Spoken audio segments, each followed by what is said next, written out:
नमस्कार दोस्तों, श्रीमद् भगवद गीता के 14वें अध्याय में भगवान श्री कृष्ण ने ऐसे ज्ञान की व्याख्या की है जिसे प्राप्त करने के पश्चात वैकुंठ जगत में पहुंची हुई आत्माएं भगवान के समान पद पर पहुंच जाती हैं। इस ज्ञान को प्राप्त करने के पश्चात आत्मा किसी भी प्रकार के गुण से प्रभावित नहीं होती।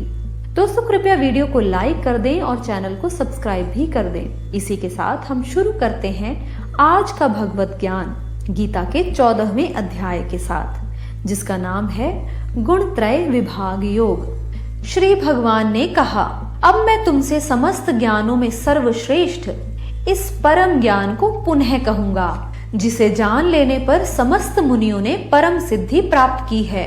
इस ज्ञान में स्थिर होकर मनुष्य मेरे जैसा दिव्य स्वभाव प्राप्त कर लेते हैं। इस प्रकार स्थित हो जाने पर वह ना तो सृष्टि के समय उत्पन्न होते हैं और ना ही समय के साथ विचलित होते हैं। हे भरतपुत्र, ब्रह्मा नामक समग्र भौतिक वस्तु जन्म का स्रोत है और मैं इसी ब्रह्मा को गर्भस्थ करता हूँ, जिससे समस्त जीवों का जन्म संभव हो पाता है। हे कुंती पुत्र, तुम यह समझ लो कि समस्त प्रकार की जीव योनियां इस भौतिक प्रकृति में जन्म द्वारा संभव हैं और उनका बीज प्रदाता पिता मैं हूँ। भौतिक प्रकृति 3 गुणों से युक्त है और ये 3 गुण हैं सतोगुण, रजोगुण तथा तमोगुण।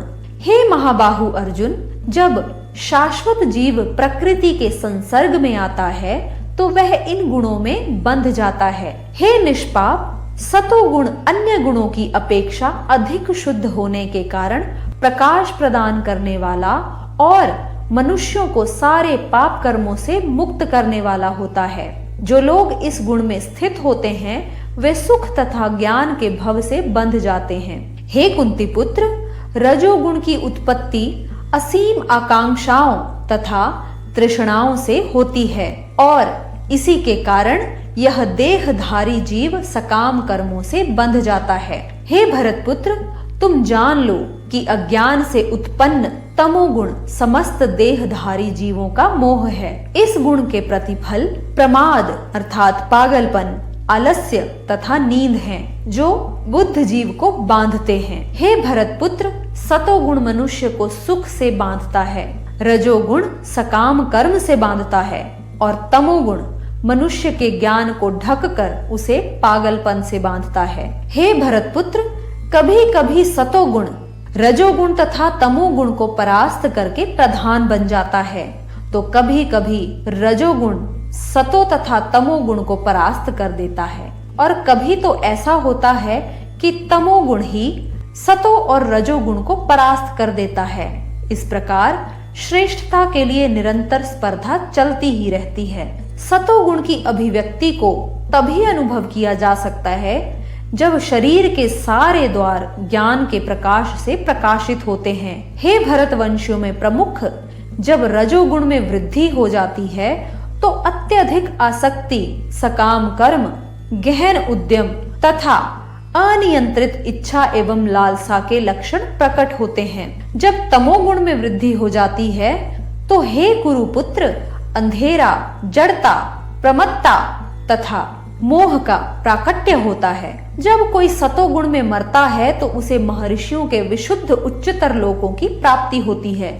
जब कोई रजोगुण में मरता है तो वह सकाम कर्मियों के बीच में जन्म ग्रहण करता है और जब कोई तमोगुण में मरता है तो वह पशु योनि में जन्म धारण करता है।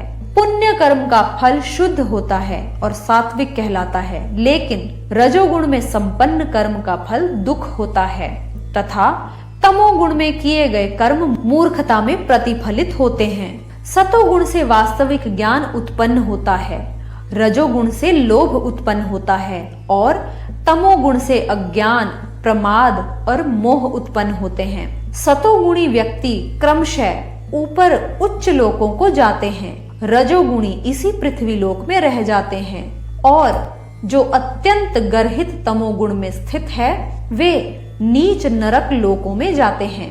जब कोई यह अच्छी तरह जान लेता है कि समस्त कार्यों में प्रकृति के 3 गुणों के अतिरिक्त अन्य कोई कर्ता नहीं है और जब वह परमेश्वर को जान लेता है तो इन तीनों गुणों से परे है, तो वह मेरे दिव्य स्वभाव को प्राप्त होता है।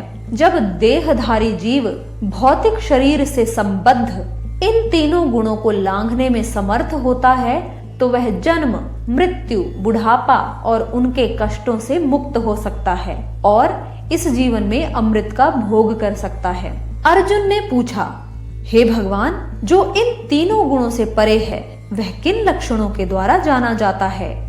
उसका आचरण कैसा होता है और वह प्रकृति के गुणों को किस प्रकार लांघता है? श्री भगवान ने कहा, हे पांडुपुत्र, जो प्रकाश, आसक्ति तथा मोह के उपस्थित होने पर ना तो उनसे घृणा करता है और ना लुप्त हो जाने पर उनकी इच्छा करता है, जो भौतिक गुणों की इन समस्त प्रतिक्रियाओं से निश्चल तथा अविचलित रहता है और यह जानकर कि केवल गुण ही क्रियाशील हैं, उदासीन तथा दिव्य बना रहता है, वो अपने आप में स्थित है और सुख तथा दुख को एक समान मानता है, जो मिट्टी के ढेले, पत्थर एवं स्वर्ण के टुकड़े को समान दृष्टि से देखता है, जो अनुकूल तथा प्रतिकूल के प्रति समान बना रहता है, जो धीर है और जो प्रशंसा तथा बुराई, मान तथा अपमान में समान भाव से रहता है, जो शत्रु तथा मित्र के साथ समान व्यवहार करता है और जिसने सारे भौतिक कार्यों का परित्याग कर दिया है।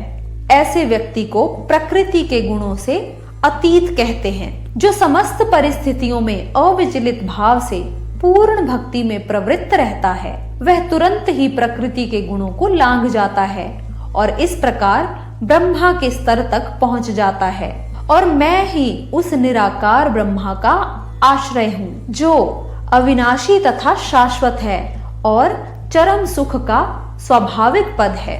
तो दोस्तों, भगवान श्री कृष्ण के इन्हीं शब्दों के साथ श्रीमद् भगवद गीता का 14वां अध्याय यहीं पर समाप्त होता है।